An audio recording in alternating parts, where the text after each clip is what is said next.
బొట్టు తీసేసినంత మాత్రాన మనం దేవుని పిల్లలం అనేది ఆయన కోరుకున్న విధానం కాదది. ఆయన ఏం కోరుకుంటున్నాడంటే మన క్రియలు చూసి, మన సత్క్రియలు చూసి మనుషులు పరలోకమందున్నటువంటి తండ్రిని మహింపరచాలి.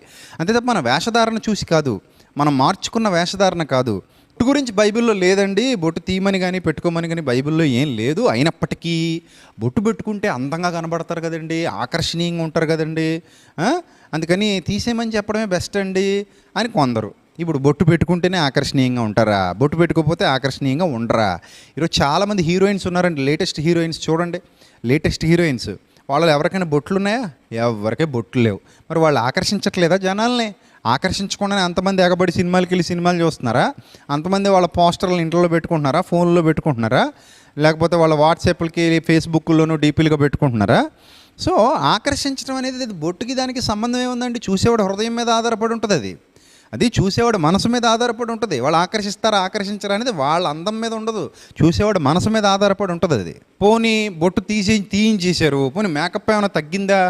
చాలామంది మన క్రిస్టియానిటీలోనే బొట్టు తీసేసి విపరీతమైన మేకప్లు వేసుకుని తిరుగుతున్న వాళ్ళు లేరా? వాళ్ళు స్టేజ్ మీదకి వచ్చారంటే విపరీతమైన మేకప్తో వస్తారు, మేకప్ లేకుండా కెమెరా ముందుకు రారు. అలాంటి సెలబ్రిటీ స్పీకర్స్ చాలామంది ఉన్నారు. సో కాబట్టి మీ పర్సనల్ ఆస్పెక్ట్లో, మీ దృష్టికోణంలో ఏ విషయాలు చెప్పకండి క్రైస్తవ సమాజానికి. దయచేసి క్రైస్తవ సమాజాన్ని పాడు చేయకండి. అయినా దేవునికి నష్టం లేనిది మనకు నష్టం ఏంటబ్బా? నాకు అర్థం కాదు. ఆయన చెప్పాడా? ఒకవేళ ఆజ్ఞాతిక్రమం అయితే ఆయన చెప్తాడు, ఇది తప్పు అయితే తప్పు అని చెప్తాడు. సో ఆయనకి నష్టం లేనిది మనకెందుకు నష్టం? దీనివల్ల ఎన్ని కుటుంబాలు నాశనం అయిపోతున్నాయి తెలుసా? ఎన్ని కుటుంబాల్లో గొడవలు వస్తున్నాయో తెలుసా? ఎంతమంది సహోదరుల మధ్య ఇబ్బందులు ఎదురవుతున్నాయో తెలుసా? అవేమో ఆలోచించరు. మీకు నచ్చిన ఆస్పెక్ట్లో మీరు బోధించుకుంటూ వెళ్ళిపోతారు. చాలామంది ఇదే పందాన్ని అనుసరిస్తున్నారు.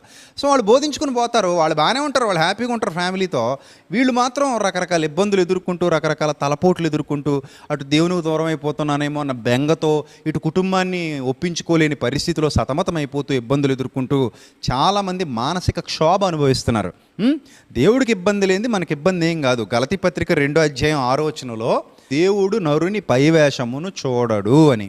దేవుడు మన క్రియలు మార్చుకోమన్నాడు, మన మనసు మార్చుకోమన్నాడు, అంతే తప్ప మన వేషధారణ మార్చేసుకోమని చెప్పలేదు. కాబట్టి మన క్రియలు మార్చుకోవాలి, మన మనసు మార్చుకోవాలి తప్ప ఇది అన్య సంప్రదాయం, అది అన్య సంప్రదాయం, అలా చేయొద్దు, ఇలా చేయొద్దు, పౌడర్ రాసుకోవద్దు, సబ్బు రాసుకోవద్దు, మంచినీళ్ళు తాగొద్దు, నిలబడొద్దు, కూర్చోవద్దు, ఇష్టం వచ్చినట్టు మీ పర్సనల్ ఆస్పెక్ట్లో, మీ దృష్టికోణంలో ఇష్టం వచ్చినట్టు మాట్లాడేసి ప్రజలను తప్పుదారి పట్టించకండి. వాళ్ళ జీవితాలతో ఆటలాడుకోకండి సేవకులరా. ఇలాంటి బోధలు చేస్తున్న సేవకులకు చెప్తున్నాను, వాళ్ళ జీవితాలతో ఆటలాడుకోకండి. మీకు ప్రసంగాలకి ఏం దొరకపోతే పాయింట్స్, ప్రసంగ సహకారులు, ప్రసంగ కిటికీలు, తలుపులు అవి చదువుకొని చెప్పండి. అంతేగాని ఇలాంటివి ఎన్నుకొని వాళ్ళ జీవితాలతో ఆటలాడుకుంటే, ఇదిగో ఇలాంటి చెల్లెమ్మలు చాలామంది ఉన్నారు, పైకి చెప్పుకోలేక బాధ అనుభవిస్తున్న వాళ్ళు చాలామంది ఉన్నారు సమాజంలో.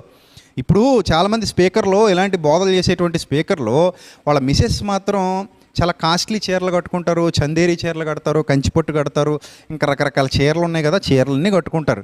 ఇప్పుడు నాలాంటి వాడు వచ్చి ఇదిగో ఇక్కడ అన్య సంప్రదాయాల్లో ఉన్నాయి, కొన్ని పురాణాల కథలు ఉన్నాయి, ఇతిహాసాల్లో ఉన్నాయి చీరల గురించి అని చెప్పి మీరు అవి వాడడానికి వీలు లేదు అని మొదలుపెట్టాం అనుకోండి, అప్పుడు కౌంటర్ అటాక్ ఎలా ఉంటుంది? అతను అలాగే చెప్తాడండి, పట్టించుకోకండి, అతను అబద్ధ బోధకుడు అండి, దొంగ బోధకుడు అండి, ఇష్టం వచ్చినట్టు నా మీద బిరుదులు వేసి పక్క తోసేస్తారా? అంటే వాళ్ళకి అనుకూలంగా ఉన్న చోట ఏమో హ్యాపీ, అనుకూలంగా లేని చోట మాత్రం అబ్బో బీపీ. ఇతరుల జీవితాలతో మాత్రం ఆడేసుకుంటారు. ఇప్పుడు ప్రతిదాన్ని బొట్టు వేషధారణ అంటే కనుక, ఈరోజు స్పీకర్స్ ఉన్నారు కదా, చాలామంది స్పీకర్స్, పెద్ద పెద్ద స్పీకర్స్, తలకి హెయిర్ డే వేయకుండా వాకింగ్ చెప్తున్న వాళ్ళు ఎంతమంది ఉన్నారు చెప్పండి? ప్రతి ఒక్కరు తల కలర్ వేసుకుని వాకింగ్ చెప్తున్నారు. మైక్ ముందుకు వచ్చారంటే ఖచ్చితంగా రంగులు వేసుకుని వచ్చిన వాళ్ళు ఎక్కువ మంది ఉన్నారు.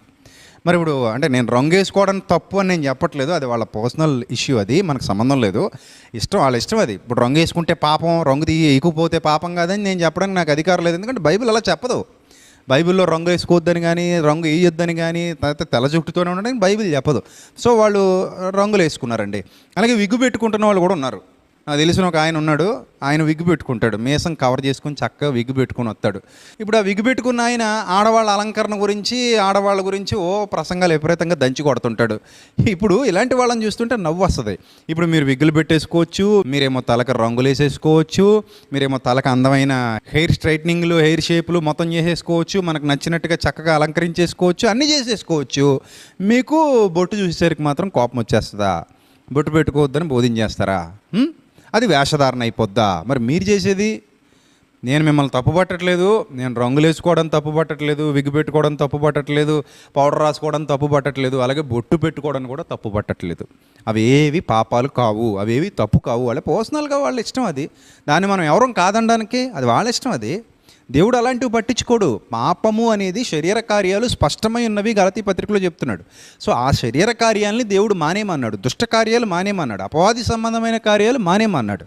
అంతేగాని మీరు బొట్టు పెట్టుకోవద్దు, గాజులు వేసుకోవద్దు, మెడలో చైన్లు వేసుకోవద్దు, ఇలాంటివి ఏం దేవుడు చెప్పలేదు.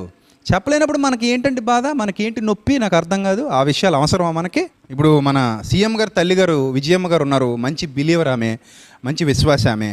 ఆవిడ బొట్టు పెట్టుకుంటారు. దాని గురించి కూడా ఒకరోజు ఏబిఎన్లో పెద్ద ఇష్యూ చేశారు. విజయమ్మ చెబుతున్న బైబిల్ కథలని టైటిల్ పెట్టి చాలా రోజుల క్రిందట రాజశేఖర రెడ్డి గారు చనిపోయిన తర్వాత దాని మీద పెద్ద ఇష్యూ చేసి ఆవిడ బొట్టు పెట్టుకుంటుందని పెద్ద కథనాలు కహానీలు చెప్పారు. సో ఆవిడ మంచి విశ్వాసి, ఆవిడ బొట్టు పెట్టుకుంటారు. బొట్టుకి విశ్వాసానికి సంబంధం ఏముంది? ఆ బొట్టుకి విశ్వాసానికి సంబంధం ఏమీ లేదు. నేను ఖచ్చితంగా ఆవిడని సపోర్ట్ చేస్తాను. I support head. నేను సపోర్ట్ చేస్తాను ఆవిడని, ఎందుకంటే దానికి ఏం ప్రాబ్లం లేదు. అలాగే మా ఇంట్లో కూడా బొట్టు పెట్టుకుంటారు, స్టిక్కర్లు పెట్టుకుంటారు, మా బంధువులందరూ స్టిక్కర్లు పెట్టుకుంటారు, బొట్లు పెట్టుకుంటారు. మనం వాళ్ళని ఎవరిని కూడా నేను పర్సనల్గా ఎవరిని అపోజ్ చేయను, నేను అసలు వద్దని కూడా చెప్పను. అలా అని పెట్టుకోమని చెప్పను, అలా అని తీసేయమని చెప్పను. ఆ రెండు నా రైట్స్ కావవి. అవి దేవుడు మనకి ఇచ్చినటువంటి పనులు కావు. వాటి గురించి మనం మాట్లాడాల్సిన అవసరత లేదు.